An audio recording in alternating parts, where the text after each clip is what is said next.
할렐루야.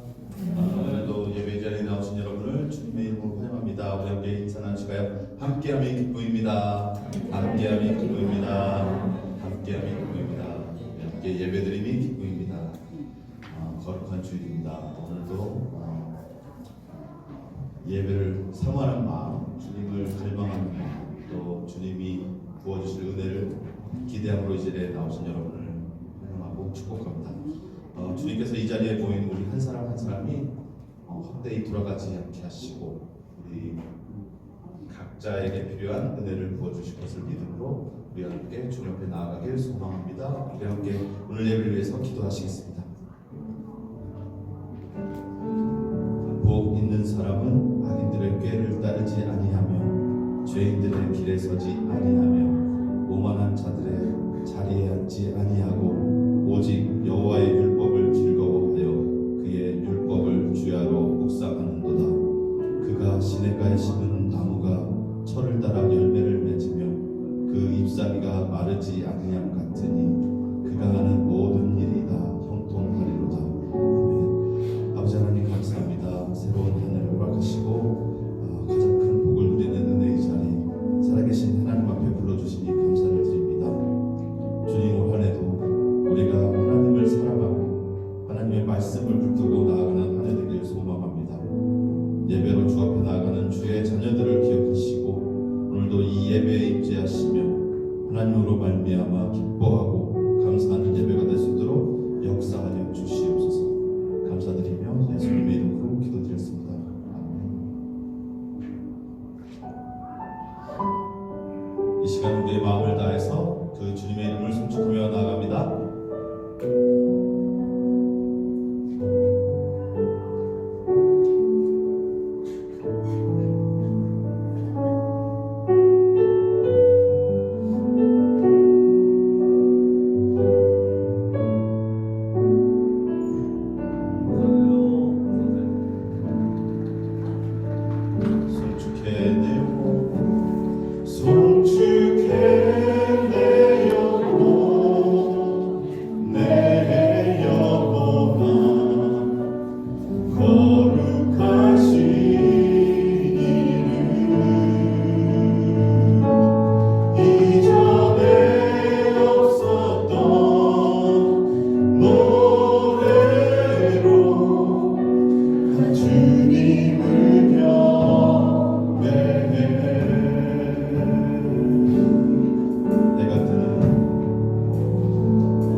여호와께 그의 이름에 합당한 영광을 돌리며 거룩한 옷을 입고 여호와께 예배할지어다.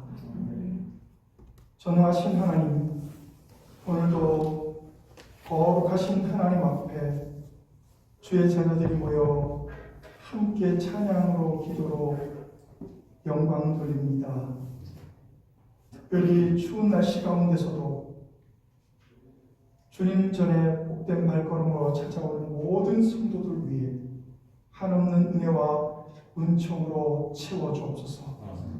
예수 그리스도의 이름으로 간절히 기도합니다. 아멘.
오늘도 살아계셔서 여전히 우리와 함께 하시는 하나님 아버지, 우리를 이렇게 복된 자리, 사랑의 자리로 인도하여 주심에 찬양과 감사와 영광을 올려드립니다.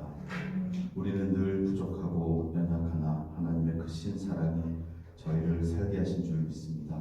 아멘. 이 예배를 통하여 우리의 심령 가운데 들려오는 주님의 음성에 귀 기울이게 하시고 염려와 걱정으로 얼룩진 우리의 마음이 참된 쉼을 얻게 하여 주시옵소서. 아멘. 이 자리에 모인 우리 각자의 상황이 다르고 삶의 방식도 다르지만 하나님은 우리를 더 잘 아시고 우리의 상황과 형편을 다 아시기에 때에 따라 적절하게 채워주실 줄 믿습니다. 아멘. 비록 사방이 다 막혀버린 어려운 상황 속에 놓여있다 할지라도 주께서 나를 놓아버리신 것이 아니라 정금같이 나를 만들어가는 과정임을 삶의 간증으로 고백하는 믿음을 허락하여 주시옵소서. 아멘. 이 시간 좋은 교회를 위해 기도하오니 먼저 하나님의 교회가 거룩해지게 도와주시옵소서. 우리가 주의 부르심 앞에 온전히 서게 하시고 교회가 주의 나라를 위해 기도하며 나아가는 거룩하고 순결한 백성이 일어나게 하시고 교회를 통해 하나님의 뜻이 이 땅 가운데 흘러갈 수 있도록 하나님의 통로가 되고 주의 영광의 통로가 되는 교회로 세워 주시옵소서. 내 능력과 내 지혜가 아니라 내 안에 예수 그리스도가 살아계시기에 아버지 내 안에 예수 그리스도가 함께 하시기에 우리가 하루하루의 삶을 이겨낼 수 있음을 날마다 생각하는 인생 되도록 하옵시고 우리의 주인 되신 주님의 이름을 부르짖고 간절히 기도하는 우리 모두가 되게 하여 주시옵소서. 아멘. 말씀을 선포하시는 배종현 목사님을 축복하셔서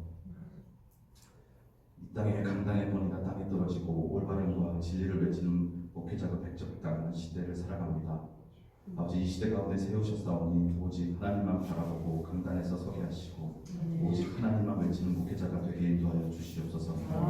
영육간의 강건함을 허락하셔서 맡기신 사역 온전히 감당하게 하시고 그 가정에 평안과 은혜가 넘치게 축복하여 주시옵소서.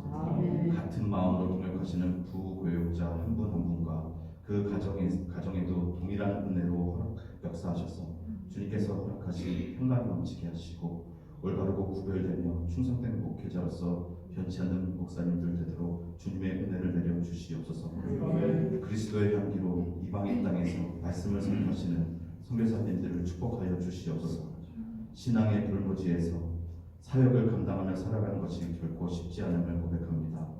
한결같은 은혜와 도우심으로 감당하여야 할 사역에서 지치지 않게 하시고 하나님이 함께 하심으로 온전하였노라고 감사와 고백이 넘치는 삶 살게 도와주시옵소서.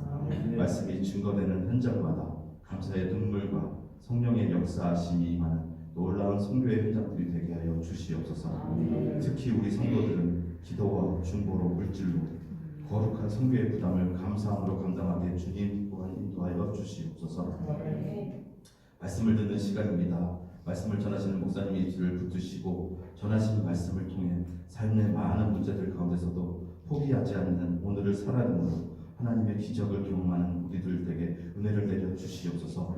기쁨으로 예배를 섬기는 손길들을 주께서 기억하여 주셔서 이들의 눈물의 기도와 헌신 가운데 교회가 더욱 든든히 서게 하시고 어린 영혼과 다음 세대가 주님의 충만한 은혜 가운데 자라나게 하시옵소서.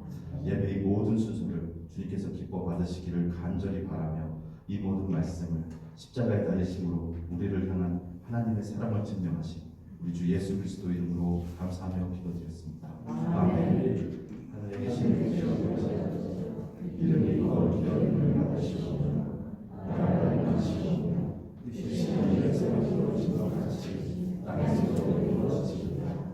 우리에게 항상 지혜를 주시옵고 우리가 우리에게 죄를 사하여 준 것 같이 우리 죄를 사하여 주시옵고 우리를 시험에 들게 하지 마시옵고 하나님께서 구하시옵소서. 나라와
추장김 목사님 나오셔서 사도행전 8장 14절에서 17절 말씀을 봉독하겠습니다. 예루살렘에 있는 사도들이 사마리아도 하나님의 말씀을 받았다 함을 듣고 베드로와 요한을 보내매 그들이 내려가서 그들을 위하여 성령 받기를 기도하니 이는 아직 한 사람에게도 성령 내리신 일이 없고 오직 주 예수의 이름으로 세례만 받을 뿐이더라. 이에 두 사도가 그들에게 안수하며 성령을 받는지라. 아멘. 아멘.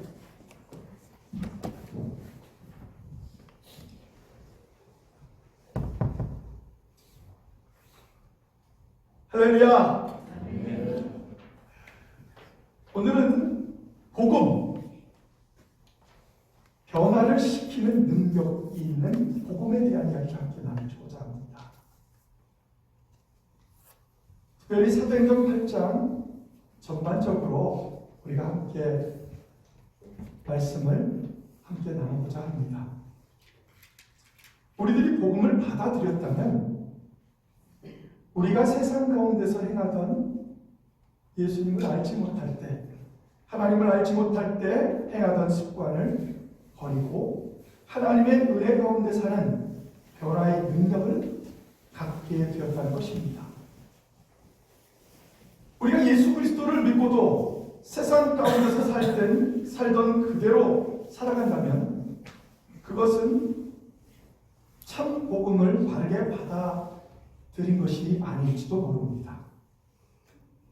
오늘 본문에 나오는 마술사 시몬이 그렇게 했습니다.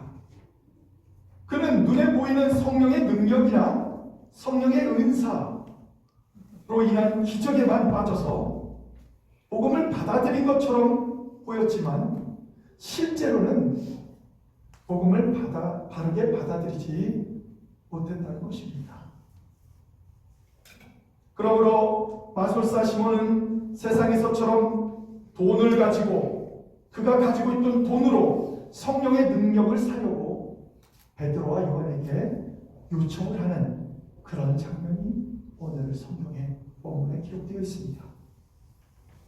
어쩌면 많은 기독교인들이 이와 같은 일들을 하면서도 전혀 깨닫지 못하고 교회에서 헌신한다고 하면서도 자신만이 해야 한다는 잘못된 신앙생활을 하는 것은 아닌지 우리 스스로를 돌아보아야 합니다.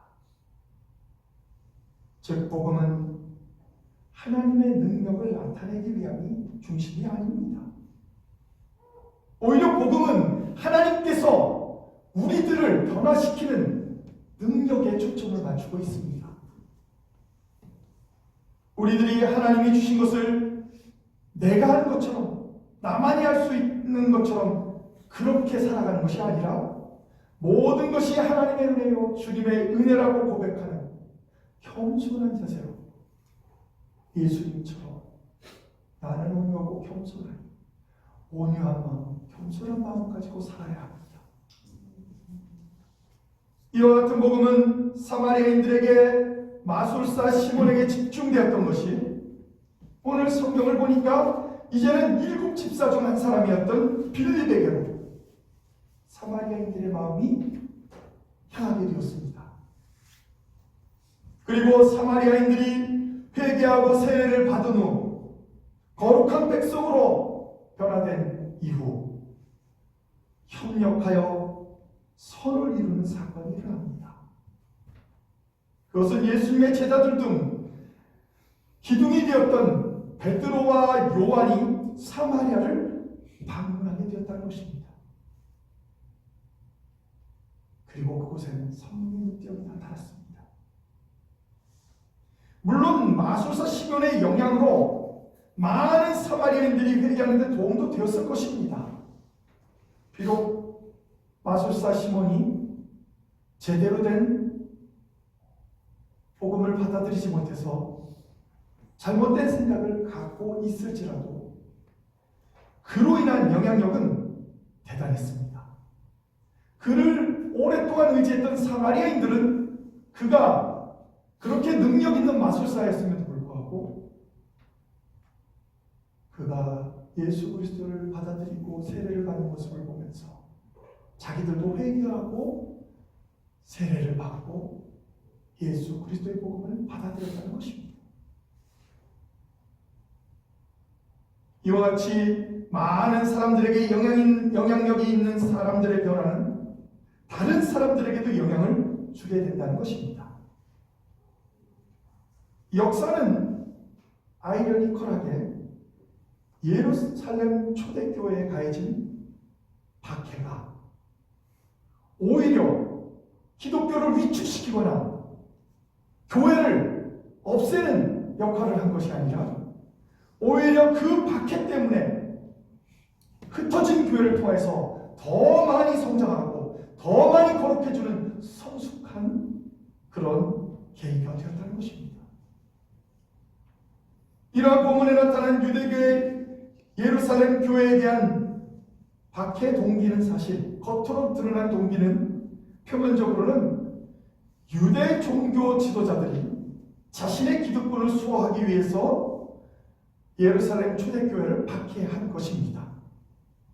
그러나 성경에 보면 근본적인 이유가 밝혀져 있습니다. 그것은 하나님의 계획, 즉 하나님의 섭리, 그리고 성령의 역사의 결과였다는 것입니다. 참 난감하죠.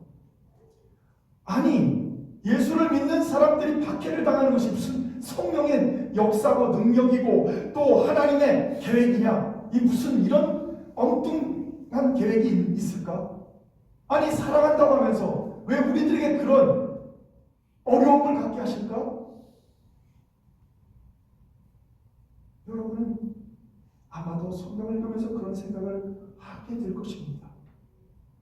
우리는 결과를 아니까 이것을 받아들이기가 너무 쉽죠. 그래, 그런 일이 있어서 그래서 초대교회가 막 전 세계적으로 퍼지고 막 저 로마까지 퍼지고 이렇게 됐다. 너무나도 잘 알죠, 우리는. 그래서 쉽게 받아들입니다. 그런데 그 당시에 느꼈던 사람들은 어땠을까요? 아, 예수님이 죽고 나자 우리가 성령을 받아서 막 우리가 충만해서 막 3,000명이 막 세례를 받고 막 초대교회가 막 수많은 사람들이 막 전도가 돼서 막 늘어나고 있는데 갑자기 박해로 인해서 스데반 집사님이 우리가 잘 아는 사도 바울, 그때 당시에 사울이라는 이름을 갖고 있을 때 그가 스데반 집사님의 돌을 던져서 죽이는 그곳에 주인공처럼 앉아 있었다는 것입니다. 참 이상하죠. 왜 교회가 좀 잘 되려고 그러면 그런 일들이 벌어집니다. 그런데 그것은 교회를 망치려는 것이 아닙니다. 오히려 교회를 더 순수하게 만들려고 하는 것이고 오히려 교회를 통해 하나님께 영광 돌리게 하기 위해서 바르게 들숨부르면서 속가게 하나님의 가운데서 합력하여 서로 믿는 사람들을 위해서 하나님의 역사를 이루는 그런 일들이 나타나게 되었다는 것입니다.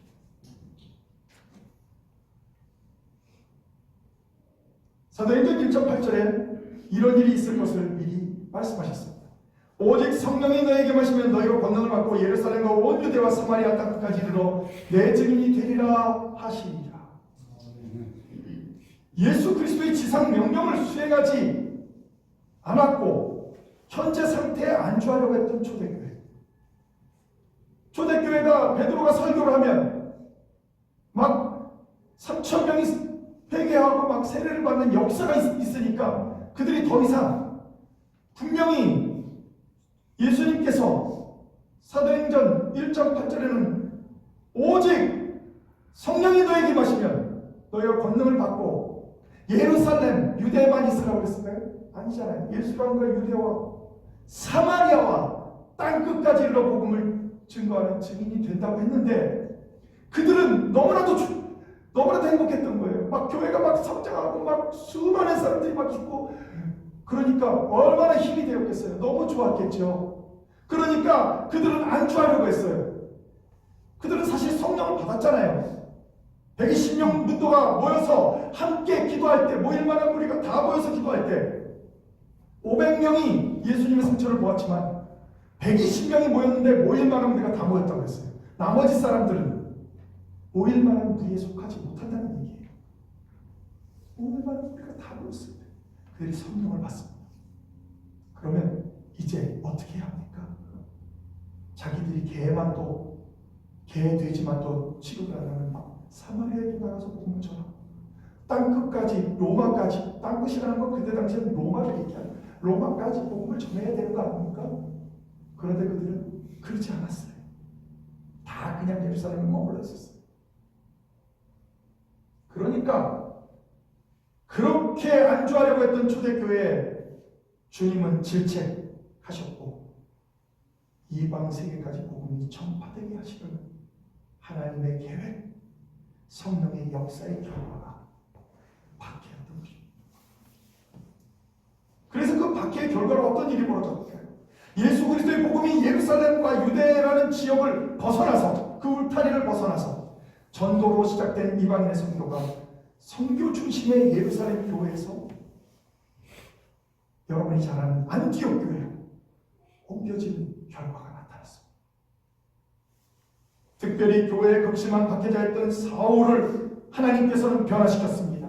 그리스도 예수는 그를 다메섹 도상에서 만나서 그를 변화시켰습니다. 그래서 그는 선교자의 사명을 가지고 나는 이방인에게 선교하는 선교자로서 그렇게 나서게 되었다는 것입니다. 그러면 박해를 통해서 어떤 의미를 우리는 배울 수 있을까요? 예루살렘 교회의 성도는 박해를 통해서 참된 교회의 모습을 가지게 되었다는 것입니다. 물론 그들이 갖고 있던 모습이 참된 교회가 아니라는 것이 아닙니다. 그런데 하나님이 가장 기뻐하시는 것이 뭡니까? 한 생명이라도 천하보다 귀한 한 생명을 구원하는 것 아닙니까? 그런데 그들은 그것을 그냥 유대인들만 시온 백성이라고 하는 유대인들 안에서만 전도하면 되는 줄 알았던 착각 속에 살았던 것입니다. 이제 그들은 참된 교회의 모습을 갖게 되었습니다. 신앙의 성숙도 가져왔습니다. 그래서 한 걸음 나아가 세상의 불신자들을 선교하는 교회로 변하기 시작했다는 것입니다. 그래서 이제는 예루살렘 교회에 모이는 교회가 되었을 뿐만 아니라 흩어져서 선교하는 교회로도 바뀌었다는 것입니다. 우리도 마찬가지입니다. 교회에 모이면 하나님의 뜻 가운데서 우리가 함께 합력하여 선을 이루어야 하지만 또 우리가 흩어져서 나가면 그 우리가 있는 자리에서 하나님을 알지 못하는 이들에게 하나님의 복음을 입으로 전하는 것이 아니라 여러분의 행동으로 전하면 좋겠습니다. 그래서 그 사람들이 볼 때 그래 예수 믿는 사람은 저렇게 살아야지. 나도 교회를 가야 되겠다. 이렇게 해서 교회로 오는 사람들을 저는 여러 명 만났습니다. 많이 만났습니다. 근데 저는 놀랐습니다. 우리가 일부러 교회 가고 전도 그렇게 하는 것보다 오히려 지금은 관계를 잘 갖고 예수님처럼 오묘한 마음, 예수님처럼 겸손한 마음, 성령이 충만했던 예수님처럼, 사랑이 풍성했던 예수님처럼 여러분이 살아간다면 여러분 주위에 있는 이들이 여러분을 따라서 또 어쩌면 먼데 살면 그 지역에 있는 교회에 가서 주님을 온전히 만나게 될 것입니다. 오늘 말씀의 큰 변화를 인물 중심으로 말씀을 전하고 오늘 말씀을 마치려고 합니다. 초대교회에 박해가 있은 후에 사마리아의 변화에 대한 이야기입니다. 먼저 사마리아에는 애굽으로 유학을 하여 철학과 마술을 배운 마술사 시몬이 있었습니다. 그는 스스로 하나님의 큰 자라 스스로 자랑한 자였습니다. 좀 이상하죠? 아니, 마술사가 무슨 하나님의 큰 자라고 그러고 철학을 배웠다고 하는데 이게 무슨 유학까지 가서 갔다 온 외국으로 유학 갔다 온 사람이 어떻게 이런 말을 할 수 있었을까요? 하나님의 능력이라는 찬사도 받았던 인물입니다. 그 이유는 이렇습니다. 당시 마술은 우리가 지금 요즘 보는 마술사의 마술을 말하는 것이 아닙니다. 당시의 마술은 본래 고대 바벨론과 애국에서 성행했었는데 당시 사마리아 지역에서도 유행했던 것 같습니다. 그때 당시의 마술은 요즘과는 달리 사람을 속이거나 귀신의 힘을 빌려서 어떤 결과를 나타내는 것이었습니다. 즉 우상을 섬기는 것이었습니다. 우상을 앞장서서 섬기는 사람들이었다는 것입니다. 마법사와 같은 그런 존재였습니다. 성경은 일찍부터 그런 마술사들, 마법사들, 즉 우리가 지금 말하는 무당이라든가 또 점을 보는 사람들 이런 것을 금지하고 있었던 것입니다. 그런데 이 사마리아 사람들이 이 사람에게로 다 마음이 뺏겨서 이 마술사 시몬이 하라는 대로 그들이 살아가고 있었습니다. 그런데 거기에 7 집사 중 한 사람인 빌립, 스데반 집사님의 순교로 그는 핍박 속에서 박해 속에서 사마리아로 가게 됩니다. 그리고 그곳에 나아가 복음을 전했고 복음을 전한 것을 듣고 회개하게 되었고 사마리아인들이 세례를 받아 복음을 받아들이게 하는 아주 중요한 인물이 빌립입니다. 저는 우리들이 빌립 집사님과 같은 사람들이 되었으면 좋겠습니다. 행동으로, 법으로 복음을 증거하는 자들, 변화를 가져오게 하는 자들, 그 사람이 가면 그곳이 변화가 되고 그 사람이 그곳에 있으면 그곳이 기쁨과 감사와 평안이 넘치고 많은 사람들이 잘못 살았던 사람들이 오히려 이제 바르게 살아야겠다고 마음을 고쳐먹는 그런 일들이 벌어지는 그런 여러분이 되었으면 좋겠습니다. 마지막으로 그런 일이 있다고 초대교회의 보고가 되었습니다. 초대교회의 기둥이었던 베드로와 요한이 복음 전파의 협력을 위해 그곳에 갑니다. 그런데 가보니까 그들이 회개도 하고 세례도 받았지만 성령에 대해서 알지 못하고 있었습니다. 실제로 초대교회의 역사는 사도행전의 역사는 성령의 역사입니다. 그래서 사도행전을 가리켜서 성령행전이라고도 말합니다. 근데 성령을 모르고 있는 거예요. 그래서 그들은 그곳에 복음에 협력함으로 그곳에서 안수를 통해서 성령의 역사를 나타나게 됩니다. 수많은 사람들이 성령의 역사를 통해서 치유의 역사도 일어나고 또 그들이 하나님을 찬양하고 하나님께 영광 돌리는 그런 성령의 은사들이 나타나게 되었다는 것입니다. 성령의 능력으로 말미암아 전에 유대인과 사마리아인들 사이의 반목과 갈등은 화해와 사랑으로 변화되었습니다. 사도들의 능력을 보고 그런데 이 똑같은 과정 속에서 사도들의 능력을 보고 그 성령의 은사를 매매하는 자가 있었습니다. 여러분이 잘 아는 마술사 시몬이었습니다. 그의 그 어리석음을 사도 베드로는 책망하면서 그 재물과 함께 너는 망하리라 그렇게 말했습니다.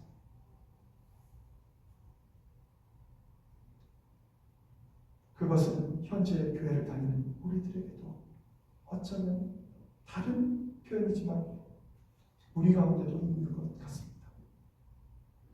전에는 기복신앙의 문제가 되었다면 우리나라 70년대, 80년대 한참 우리는 예수 믿으면 축복받는다. 예수 믿으면 구원을 얻는다. 50년, 60년에 그렇게 했더니 그때 당시의 구원은 큰 돈이었을 겁니다. 그래서 교회로 온 사람들이 있다고 합니다. 1원, 2원, 3원, 4원 할 때 구원, 그 구원으로 착각하고 예수 믿으면 구원받습니다 그랬더니 교회를 가면 구원을 주는 줄 알고 교회로 온 사람들이 있다고 합니다. 그만큼 기복신앙들이 굉장히 퍼져 있던 시대예요. 50년대, 60년대, 70년대, 80년대. 그것이 큰 문제가 되었습니다. 그런데 그 이후에는 어떤 현상이 벌어졌느냐? 이제는 좀 잘 살게 되었습니다. 그러니까 기복신앙은 많이 사라졌습니다. 물론 아직도 병이 낫기 위해서 교회를 찾아오는 사람들도 있지만, 물론 그런 일도 하나님의 계획에 따라, 하나님의 시간에, 하나님의 뜻대로 그것을 이루실 것입니다. 그러나 중요한 것은 그것 때문에 교회를 나온 것이 아니라 우리는 영원한 생명의 구원을 얻는 저 천국 백성이 되기 위해서 교회에 나온 줄 믿습니다. 그런데 요즘은 어떤 현상이 벌어집니다. 이제는 마음의 평안을 갖기 위해서 요가를 통해서 마음의 평안을 얻는 것처럼 교회에 나와서 그냥 마음의 평안을 얻는 거기에 머무르는 이들이 많이 있다는 것입니다. 이것은 하나님이 원하는 복음을 받아들이는 것이 복음을 받아들이는 것이 아닙니다. 기복신앙도 문제가 있지만 윤리적으로 예수를 믿는 것도 문제가 있습니다. 우리는 믿음을 가지고 예수를 믿어야 합니다. 믿음은 바라는 것들의 실상이요 보지 못하는 것들의 증거라고 하고 있습니다. 뭘 보면서 믿는 것이 아니라 큰 교회 가면 뭐 나도 큰 성도, 큰 자, 마술사, 시몬처럼 그런 사람처럼 되기 위해서 다른 분들이 얼마나 많습니까? 그래서 지금은 큰 교회로 가는 사람들이 너무 많아졌습니다. 그러나 우리는 기복신앙도 잘못했지만 윤리적으로 믿는 것도 문제가 있습니다. 신앙적으로, 믿음으로 주님 앞에 나아가야 될 줄 믿습니다. 성령의 역사가 크게 임하는 곳에는 사탄의 역사도 크다는 것을 우리는 알아야 합니다. 성경에도 그랬습니다. 하나님으로 충만했던 욥에게는 정말로 사탄 그가 마지막 바닥까지 떨어질 정도로 그를 유혹했습니다. 이런 일들이 벌어지는 것입니다. 예수님도 40일 금식을 했더니 돌덩이를 떡덩이로 만들어가고 그렇게 사탄은 시험했습니다. 여러분들이 가장 연약한 부분을 분명히 사탄은 공격할 텐데 그때 여러분 믿음으로 이겨내시기를 주님의 이름으로 축원합니다. 아멘. 사도행전 8장 14절과 15절 보겠습니다. 예루살렘에 있는 사도들이 사마리아도 하나님의 말씀을 받았다고 듣고 베드로와 요한을 보냈는데 그들이 내려가서 그들을 위해 성령 받기를 기도하니 16절까지 읽습니다. 이는 아직 한 사람에게도 성령 내리신 일이 없고 오직 주 예수 이름으로 세례만 받을 뿐이더라. 마지막 17절도 읽겠습니다. 이에 두 사도가 그들에게 안수하며 성령을 받는지라. 우리 모두 성령 충만한 한 해가 되기 원합니다. 오늘 설교 말씀의 가장 기포인트는 하나님이 기뻐하시는 선교를 우리 교회가 올해 하기로 결정했고 그것을 위해서 우리 유스그룹은 저 아리조나주 그랜드 캐년에 있는 선교, 인디안 선교 우리가 갑니다. 호피 인디안 선교 그곳에 수니파와 호피 있는데 우리 호피 쪽으로 갑니다. 또한 우리 청년들은 올 여름이나 겨울에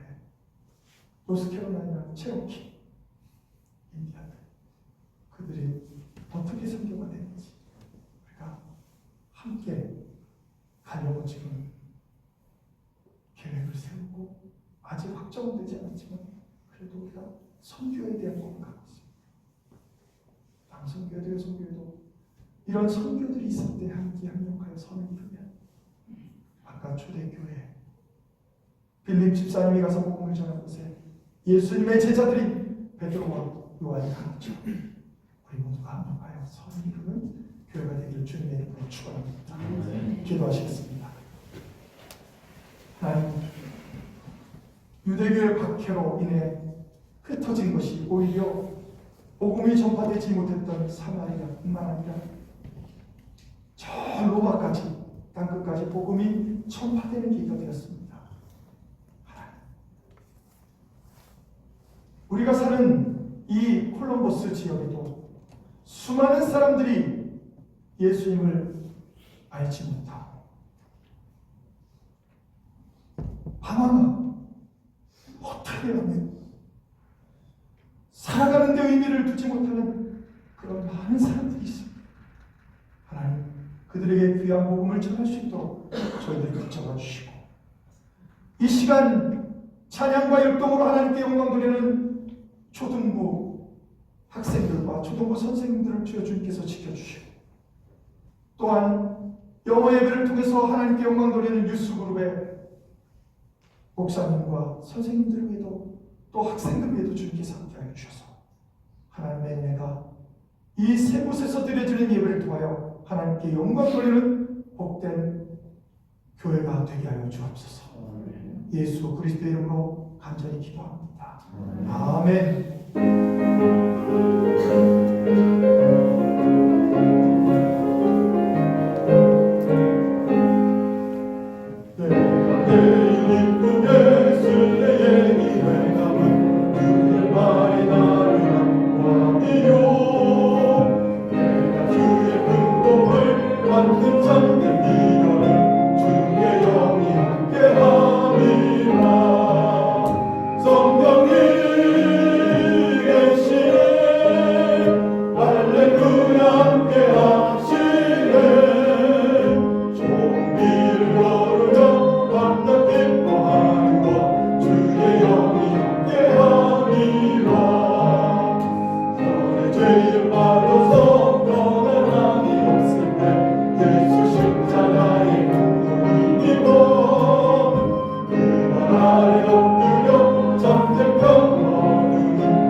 만복의 근원이 되시는 하나님, 오늘도 거룩한 주의 자녀들이 주님 앞에 나와 예배를 드리며 마음과 뜻과 정성을 주님 앞에 드립니다. 또한 준비된 귀한 물질도 주님 앞에 드리오니 하나님의 은혜가 모든 가정에 함께 하시고 이 물질이 쓰이는 곳마다 하나님의 은혜와 사랑이 풍성하게 하여 주시옵소서.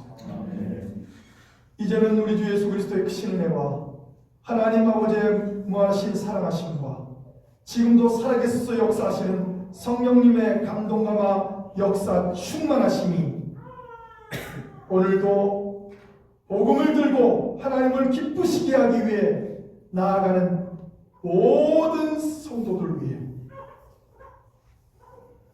이제로부터 영원토록 함께 하시기를 간절히 축원하옵나이다. 아멘.